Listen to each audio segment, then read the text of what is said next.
Hello, World Civilization 106 class. Welcome to week 11. And so I just want to again encourage any of you who are behind at all to use this opportunity to catch up on any late work. Please contact me again if you need help with anything or you have a question about any of your grades. So I would like to help you out with that. You'll notice that there's a little bit more work this week in terms of the videos that we watch. You are also getting more points though for them. So this week is a good opportunity to get more points if you need them. And you don't have a paper, but I do have an extra credit paper that you can also get. So if you look carefully, I'm actually providing quite a bit of points to help anyone that is wanting to catch up and simultaneously learn a lot at the same time. So you have options that I encourage you to take advantage of. Now, just to be clear, I think I mentioned this in one of my videos in the past, maybe last week even, that I really wish that I could break up this week's section into two. I have pre-Christian European paganism kind of mixed in with Christianity. I really couldn't fit some of the other stuff in other places. I originally did not have a Vikings section when I first taught this class.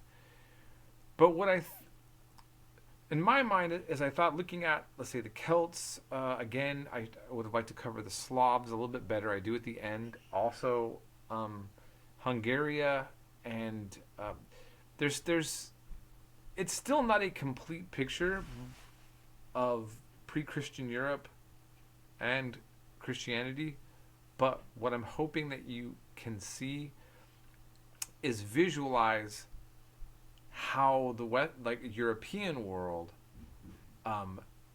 goes from having their own religions and languages that are outside of Roman influence, outside of Christianity, and how then it all gets blended.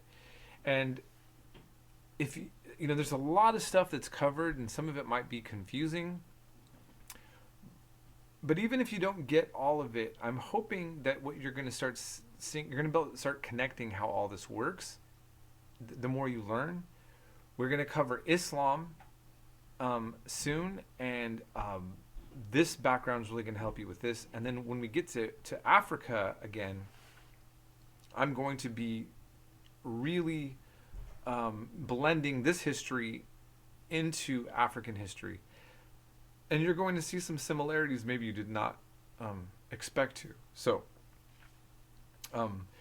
having said that, I'm very passionate about a lot of these sections. I went to Iceland and I was able to go to Reykholt and see the shrine, I called it, of Snorri Sturluson. I was very excited about that. And also spent a small amount of time in Denmark and Sweden.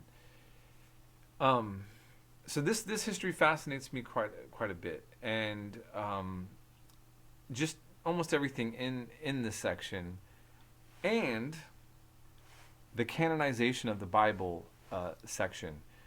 That might be the most confusing, but what I'm hoping is that you can just get the sense of this fact that the Bible really comes to us through a long process that is a little bit more murky than we might think. And despite what many people believe, not all Christians have the same books of the Bible.